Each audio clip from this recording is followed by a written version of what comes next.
같이 기도함으로 새벽기도 시작합니다. 하나님, 부활의 아침을 만나 주님이 우리 가운데 살아계시는 감격을 경험하고 우리의 눈이 열려서 다르게 보고 다르게 살아갈 수 있는 은혜를 허락하신 부활의 성령을 오늘도 충만히 느끼며 살아갈 수 있는 은혜가 있게 하여 주옵소서. 예수님 이름 받들어 기도합니다. 아멘. 오늘은 요한복음 20장 19절에서 31절까지의 말씀입니다. 요한복음 20장 19절에서 31절까지의 말씀입니다. 이날 곧 안식 후 첫날 저녁 때에 제자들이 유대인들을 두려워하여 모인 곳에 문들을 닫았더니 예수께서 오사 가운데 서서 이르시되 너에게 평강이 있을지어다. 이 말씀을 하시고 손과 옆구리를 보이시니 제자들이 주를 보고 기뻐하더라. 예수께서 또 이르시되 너에게 평강이 있을지어다. 아버지께서 나를 보내신 것 같이 나도 너희를 보내노라.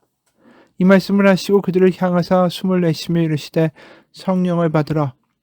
너희가 누구의 죄든지 사하면 사하여질 것이요 누구의 죄든지 그들을 두면 그대로 있으리라 하시니라. 12 제자 중에 하나로서 디두모라 불리는 도마는 예수께서 오셨을 때에 함께 있지 아니한지라. 다른 제자들이 그에게 이르되 우리가 주를 보았노라 하니 도마가 이르되 내가 그의 손에 못자국을 보며 내 손가락을 그 못자국에 넣으며 내 손을 그 옆구리에 넣어보지 않고는 믿지 아니하겠노라 하니라. 여드레를 지나서 제자들이 다시 집안에 있을 때에 도마도 함께 있고 문들이 닫혔는데 예수께서 오사 가운데 서서 이르시되 너에게 평강이 있을지어다 하시고 도마에게 이르시되 내 손가락을 이리 내밀어 내 손을 보고 내 손을 내밀어 내 옆구리에 넣어보라. 그리하여 믿음 없는 자가 되지 말고 믿는 자가 되라. 도마가 대답하여 이르되 나의 주님이시요 나의 하나님이시니이다. 예수께서 이르시되 너는 나를 본고로 믿느냐? 보지 못하고 믿는 자들은 복되도다 하시니라. 예수께서 제자들 앞에서 이 책에 기록되지 아니한 다른 표적도 많이 행하셨으나 오직 이것을 기록함은 너희로 예수께서 하나님의 아들 그리스도이심을 믿게 하려 함이요 또 너희로 믿고 그 이름을 힘입어 생명을 얻게 하려 함이니라. 아멘.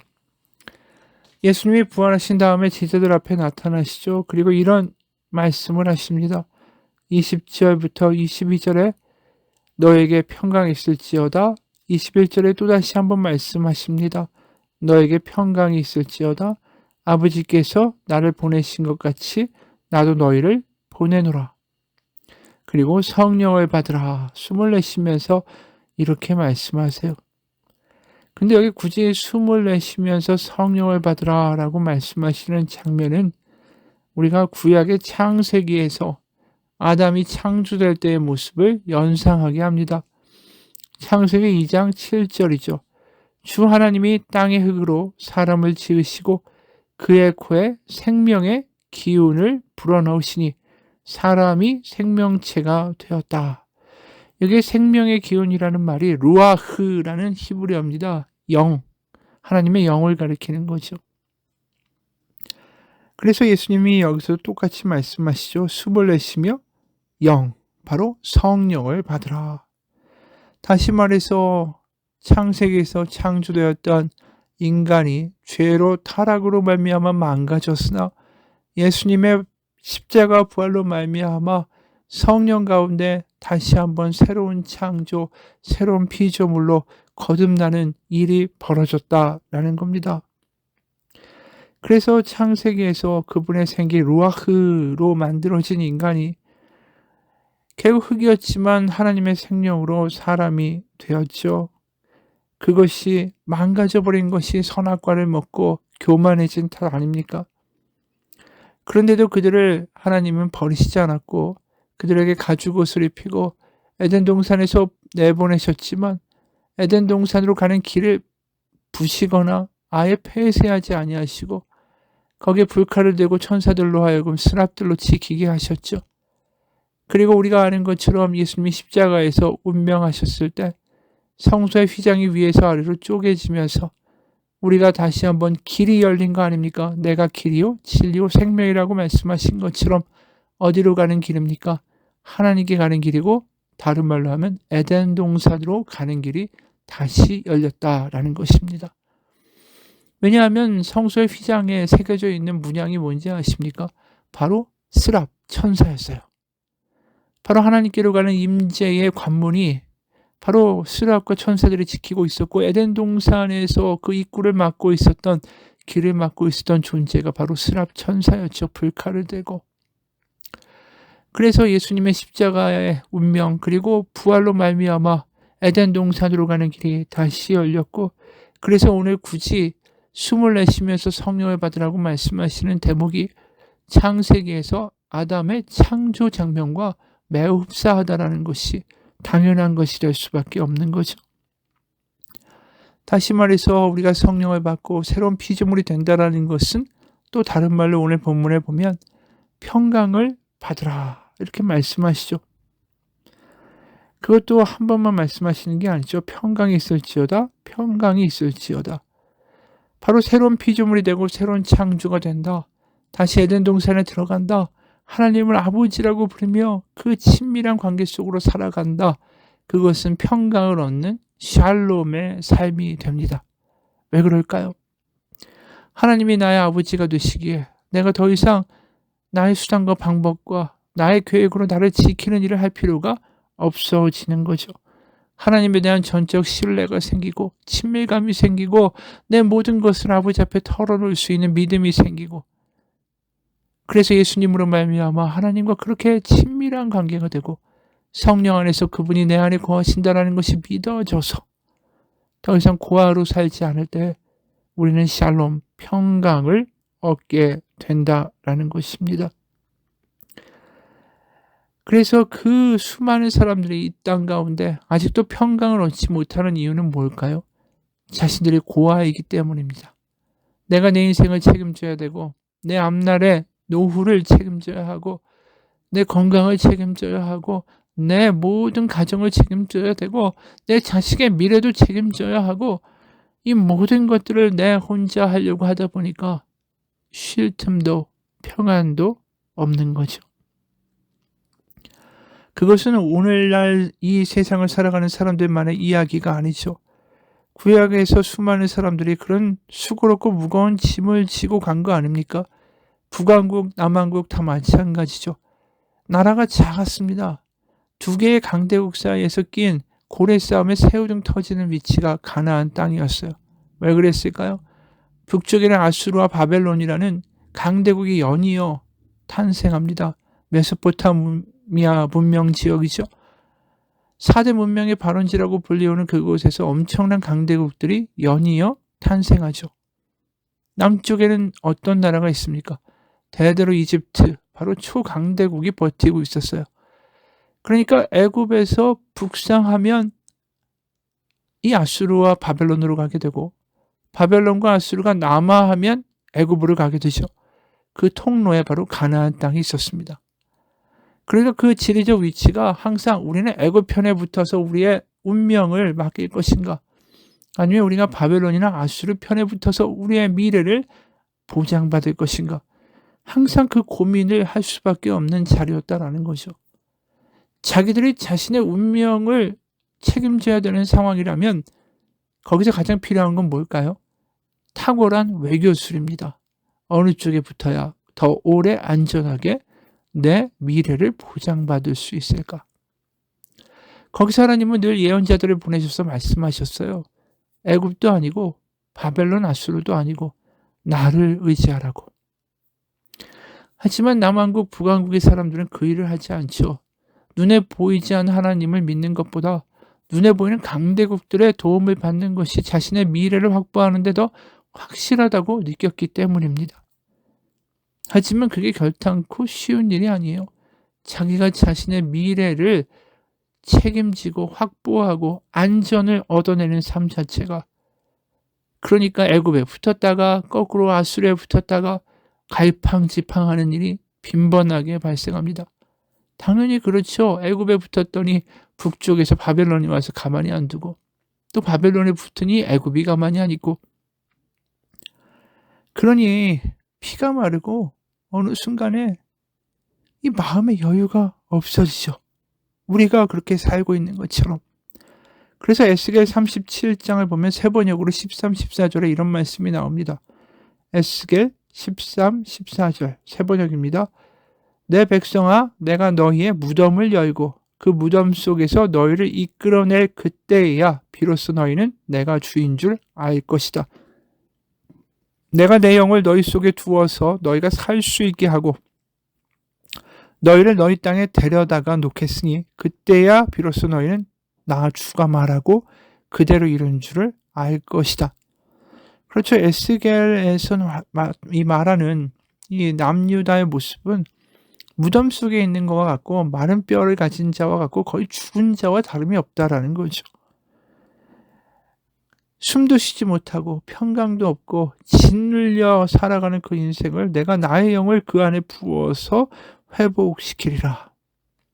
바로 에스겔에서 하신 하나님의 약속이 바로 예수님을 통해서 성취되고 있는 거죠.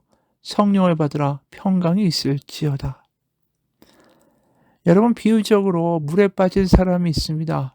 그 사람을 살리는 길은 인공호흡밖에 없죠. 숨쉴 능력조차 잃어버리고 짓눌려 살아가는 이들은 스스로 소망과 자유의 호흡을 할 수가 없습니다.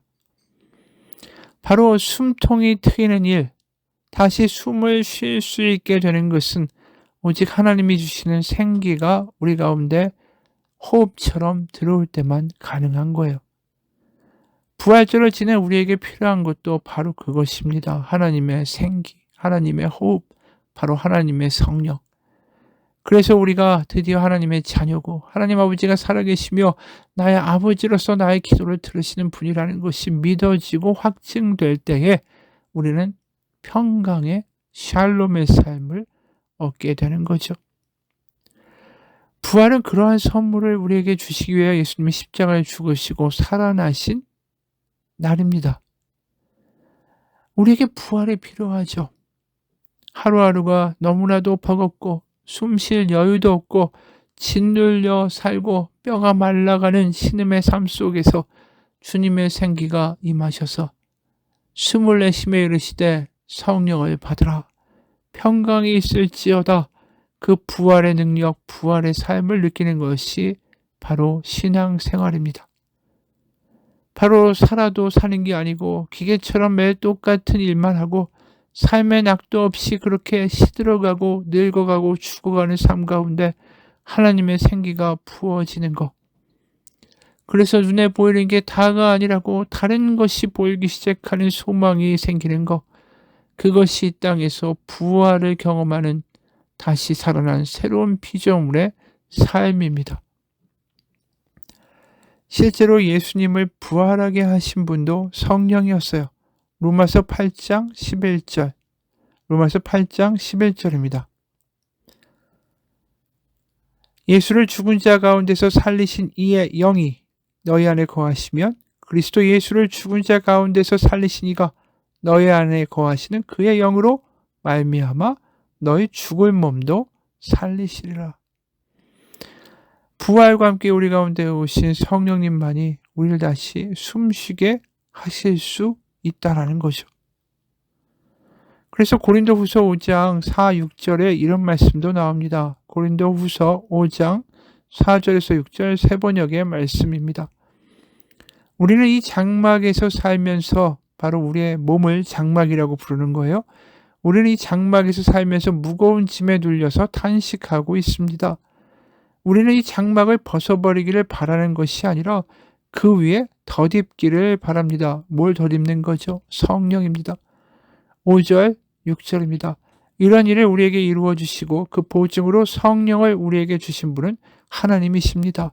그러므로 우리는 언제나 마음이 든든합니다. 우리가 무거운 짐에 눌려 살 때, 죽을 것 같을 때, 지칠 때 우리의 숨통을 열어주시고 우리 가운데 소망을 주시는 분이 성령이고 이것이 십자가와 부활이 우리에게 주는 선물입니다. 우리는 죽어야만 영생을 맛보고 천국을 맛보는 것이 아니라 이미 이 땅에서 하나님의 나라를 맛보고 살아갈 수 있다는 거죠. 어느 신학자의 말입니다. 어린 자녀가 아버지로부터 사랑한다는 말을 듣고 그 말을 있는 그대로 받아들여 믿을 수도 있다. 그러나 아버지 품에 안겨 푸근함을 느끼고 아버지의 심장이 뛰는 소리를 듣고 꼭 쥐인 손에서 보호받고 있다는 느낌을 받는 것이 훨씬 더 사실적이고 감격적이다. 아버지가 사랑한다고 말해주는 것을 듣는 것과 아버지의 사랑을 실제로 느끼는 것은 별개의 문제이다. 바로 이것이 성령님이 우리 마음에서 행하시는 일이다라는 겁니다.